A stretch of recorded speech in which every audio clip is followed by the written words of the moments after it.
మంచి పని చేస్తలేదు, కూల్చివేతలు తప్ప ఏం లేదు. వికలాంగుల ఇల్లు కూడా వదిలిపెట్టలేదు మామూనార్లో. వాళ్ళ పేద ప్రజల మీదనే, ఆ పొంగులేటి శ్రీనివాస్ రెడ్డి మీదనో, లేకపోతే అక్కడ కేవీ రామచంద్రరావు మీదనో, లేకపోతే ఇంకా అక్కడ కట్టినటువంటి ఇంకా చాలా మంది ఉన్నారు. మూసీలోనే కడుతున్నారు. ఇప్పుడు ఇంకా పెద్ద పెద్ద కాంప్లెక్స్ కడతా ఉన్నారు. వాళ్ళ మీద లేదు. పేదోళ్ళు ఎవడు అడగడు అనుకుంటారే మీరు. ఇదే పేదోళ్ళు ఇలా మీరు మూసీలో కడుతున్నారు కదా పెద్ద పెద్ద బిల్డింగ్లు, ఏదో రోజు కూల్చేస్తారు.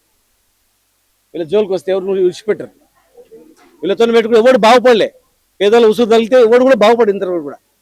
మేమున్నాము, మేము మా ప్రభుత్వంలో పేదవాళ్ళ ఇళ్ళలో ఎట్లా వాళ్ళు డెలివరీ అయితే ఎట్లా, వాళ్ళ పిల్లలకి ఎట్లా బట్టలు ఇవ్వాలి, ఆమెకు పెళ్లికి ఎంత సాయం చేయాలి, అంగన్వాడీలో ఎట్లా గుడ్లు పెట్టాలి, అంగన్వాడీ కేంద్రంలో ఎట్లా పాలు ఇవ్వాలి, బాలామృతం ఎట్లా పెట్టాలి, వర్షాకాలం ఎట్లా ఫెసిలిటీ చేయాలి, స్లమ్లో ఏం డెవలప్ అట్లా చేసినాం. ఇదేంది మొత్తం ధ్వంసమే. పేదలు బతుకుతాయి దేశంలో. గాంధీ విగ్రహం కట్టాలంటే ఆనే ఉందా? మేము అంబేద్కర్ విగ్రహం కట్టినాము, మా కేసీఆర్ గారు ఒక ఇల్లు కూడా కొట్టినామా? చేయాల్సింది మూసి ప్రక్షాళనంటే ఏదో పెద్ద పెద్ద బిల్డింగ్ కట్టడం అందం చేయడం కాదు. మీరు అక్కడ పొల్యూషన్ అవుతుంది. ఫార్మా ఇండస్ట్రీస్, రకరకాల ఇండస్ట్రీస్ మొత్తం కూడా పొల్యూషన్ అయ్యి గ్రౌండ్ వాటర్ మొత్తం పొల్యూట్ అవుతుంది.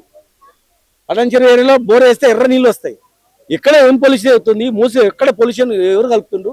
దాన్ని చేసి ఎస్టీపీలను మంచి చేసి మంచి నీరు ప్రవహించినట్టు చేయండి. కానీ వీళ్ళని ధ్వంసం చేస్తామంటే ఎట్టి పరిస్థితి ఊరుకోము. ఇలా శ్రీనివాస్ యాదవ్ గారు ఒక మీటింగ్ పెట్టిండు, మా గోసల శ్రీనివాస్ యాదవ్ గారు. రేపు ఇంకోరు పెడతారు. ఎవరు కూడా ఊరుకోరు. ఊర్లలో గురించి కూడా కదులుతారు. తిరగబడే పరిస్థితి వస్తుంది వాళ్ళ దగ్గరకు వచ్చినట్టే. మాత్రం మీరు కట్టే ప్లేస్ ఉంటే మంచి కట్టండి, ఇవన్నీ ప్రక్షాళన చేయండి. ఇల్లు కూలగొట్టకుండా ఏమైనా చేయండి. ప్లాన్ చేస్తే మీరు ఉండేది ఇంకా 2.5 ఏళ్ళు. ఈ 2.5 ఏళ్ళు ఏం చేస్తారు మీరు? మళ్ళీ వచ్చే ప్రభుత్వం అయితే కాదు ఇది. మీరు కాంట్రాక్టర్కి టెండర్ చేసి ఇవ్వడం తప్ప ఎవడు కట్టనీయడు, ఒక ఇంచు కట్టనీయడు. ఈ గడ్డ ఏంది? ప్రాణాలకు తెగించి కొట్లాడే గడ్డ ఇది తెలంగాణ. సాయుధ పోరాటం, నక్సల్బరి పోరాటం, తెలంగాణ పోరాటం, అనేక పోరాటాలు వచ్చినాయి. ఈ మూసి ద్వారా విధ్వంసం అయితే ఇంకొక పిల్లలందరూ కలిసి ఇంకో పోరాటం స్టార్ట్ చేస్తారు తప్ప ఎవడు ఇట్లా కూర్చోరు. ఇంట్లో ఎవడు కూర్చోరు, ముసలామె కూడా కూర్చోదు. ప్రభుత్వం వెంటనే ఆలోచన చేయాలి, బ్యాక్ వెళ్ళిపోవాలి. మీరు పేద ఇండ్లు గుల్లగొట్టకుండా ఏమైనా కార్యక్రమం చేయండి. అరే నువ్వు డిపిఆర్ రద్దు ఎందుకు మరి? ఎందుకు ఆడ లొల్లి పెడుతున్నారు మరి? డిపిఆర్ సిద్ధాంతం రెడీ కాకముందు అన్నప్పుడు మా ఆడ పోయి 2 మార్కులు అవన్నీ వేయాల్సిన అవసరం ఉంది, రెచ్చగొట్టాల్సిన అవసరం ఉంది. డిపిఆర్లు నువ్వు ఇంట్లో కూర్చొని ఆఫీస్లో కూర్చొని తయారు చేయొచ్చు శాటిలైట్ ద్వారా. అక్కడ పోయి మార్కింగ్ చేయాల్సిన అవసరం ఏముంది? వారు రెచ్చగొట్టాల్సిన అవసరం ఏముంది? నువ్వు ఎప్పుడో ఇంకా సంవత్సరానికి స్టార్ట్ అయ్యేదానికి ఇప్పుడు చేయాల్సిన అవసరం ఏముంది? నిజంగానే వాళ్ళని కూలగొట్టని పరిస్థితి లేనప్పుడు అవన్నీ ఎందుకు చెప్పాలి కదా? ప్రభుత్వం కూడా ఆందోళన చేస్తుంటే ఇండ్లు కూలగొట్టామని చెప్పాలి కదా వాళ్ళకు. 450 అపార్ట్మెంట్లు ఉండేటువంటి అపార్ట్మెంట్ను కూలగొడతామంటారు. ఎట్లా వాళ్ళు పైసా కూర్చోబెట్టుకుని ఖర్చు పెట్టినటువంటిది. అంటే ఇట్లే మూసి పొంగి ఉధృతంగా ఇళ్ళని మునిగిపోవాలి. మరి ఆ బస్ స్టాండ్ ఎందుకు కట్టినరు? పీకరింగ్ కట్టినరా, గడ్డి పీకరింగ్ కట్టినరా బస్ స్టాండ్? ఇక్కడ మరి బోర్డ్స్ క్లబ్ ఉంది, అవతల ఇంకో క్లబ్ ఉంది, అక్కడ బుద్ధ భవన్ కట్టినరు. అవన్నీ ఎందుకు కట్టినరు? బస్ స్టాండ్ నడి మధ్యలో కట్టిరు కదా మూసిలా, అది కరెక్టా? మరి మెట్రో స్టేషన్ కట్టింది కదా, అది ఎందుకు కట్టింది? మరి ఎందుకు కట్టిన అవన్నీ? ఎవడైనా కట్టాను కానీ అవన్నీ కూలగొట్టాను. మరి అవన్నీ కూలగొట్టిన తర్వాత అడిగి రండి ఇంకేమేమి ఉన్నాయో. ఇప్పుడు మూసిలో ఒకటి కడుతున్నాడు కదా పెద్ద హైరైజ్ బిల్డింగ్, ఎవడైనా కట్టని అది చేయండి. మరి అవన్నీ ఎందుకు కూలగొడతారు? కనిపించదా? చూస్తేనే కనిపిస్తుంది కదా. అవన్నీ ఎందుకు కూలగొడతారు? మరి మీరు మూసిలో కట్టేటి కూలగొట్టరు, కట్టినేటి కూలగొట్టరు. పేదోళ్ళు వచ్చి బతుకుతుంటే దాన్ని కూలగొడతామని భయపెట్టిస్తే వాళ్ళు తిండి తిప్పలు లేకుండా చస్తున్నారు రాత్రి పగలు. ఎప్పుడు పోతారో ఏం చెప్పిస్తారని.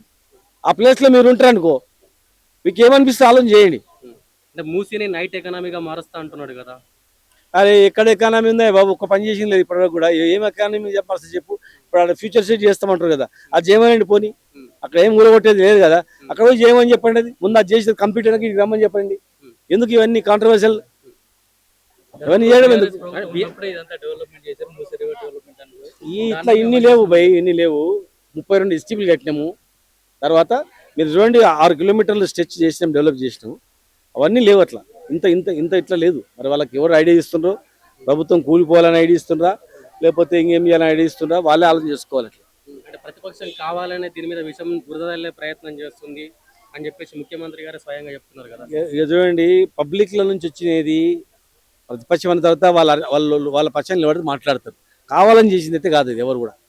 ప్రభుత్వమే కావాలని చేస్తుంది వాళ్ళపైన. ప్రభుత్వమే కావాలని చేస్తుంది. నువ్వు డెవలప్మెంట్ చేయండి. ఇప్పుడు గాంధీ విగ్రహం మేము అంబేద్కర్ విగ్రహం కట్టినాం. అక్కడ ఏమన్నా గూడ కొట్టినామా? అట్లనే మీరు వేరే ఒక దగ్గర ఒక 50 ఎకరాల పెంచి గాంధీ విగ్రహం ఇంకా అంతకన్నా పెద్ద కట్టండి, బ్రహ్మాండంగా పెద్ద పార్క్ చేయండి. అక్కడ పక్కల హిమాయత్ సాగర్ దగ్గర ఉంది కదా, ఉత్తర సైడ్ పెద్ద ల్యాండ్ ఉంది, అందులో అద్భుతం కట్టండి. చూడడానికి హిమాయత్ సాగర్ ఉంటుంది, పెద్ద పార్క్ ఉంటుంది, ఎకో పార్క్ ఉంటుంది, పక్కల నిబంధనలకు లోబడి బ్రహ్మాండం కట్టండి. ఎయిర్పోర్ట్ దగ్గర ఉంటుంది, ప్రపంచ దేశాలు వస్తాయి చూడడానికి. అక్కడ కట్టి వీళ్ళని ఊలగొట్టి కడితే వాళ్ళు ఉసురు తీసి తగిలి ఇవ్వకుంటారు చెప్పండి. అంటే ఇప్పుడు గాంధీ విగ్రహానికి మేము జీవో కూడా విడుదల చేయలేదు, వీళ్ళు ఎట్లా మాట్లాడుతున్నారు అని చెప్పేసి అదే మాట వివరణ ఇవ్వండి. మేము కట్టమా ఉట్టి మాటలు కడితే మమ్మల్ని చెప్తున్నా కొట్టనని చెప్పి ప్రభుత్వం నుంచి ఒక అధికారి పోయి చెప్పండి, ఒక ఆఫీసర్ పోయి మేము ఉట్టి మాటలు ఇవన్నీ తప్పు మీరు నమ్మొద్దని చెప్పండి. ఎవరైనా పోయి చెప్పండి, ప్రభుత్వం నుంచి ఆఫీసర్ పోయి చెప్పానండి, లేకపోతే జిల్లా మంత్రి పోయి చెప్పానండి, నాదే బాధ్యత అని చెప్పి. కడితే మా ఇల్లు కొడితే మా ఇల్లు మీరు అందరూ చిక్కులు కొట్టారని చెప్పి ధ్వంసం చేయని చెప్పానండి. పక్కనే పొంగులేరు శ్రీనివాసరెడ్డి ఇల్లు కట్టిండు కదా అక్కడనే, ఆయన ఒక స్టేట్మెంట్ ఇవ్వండి, మీ ఇండు కొలగొట్టము, ఒకవేళ మీ ఇండు కొడితే ఏదో ఒక రోజు మీరు అందరూ వచ్చి మా ఇల్లు కూడా తగలబెట్టారని చెప్పి ఒక స్టేట్మెంట్ ఏమని చెప్పండి.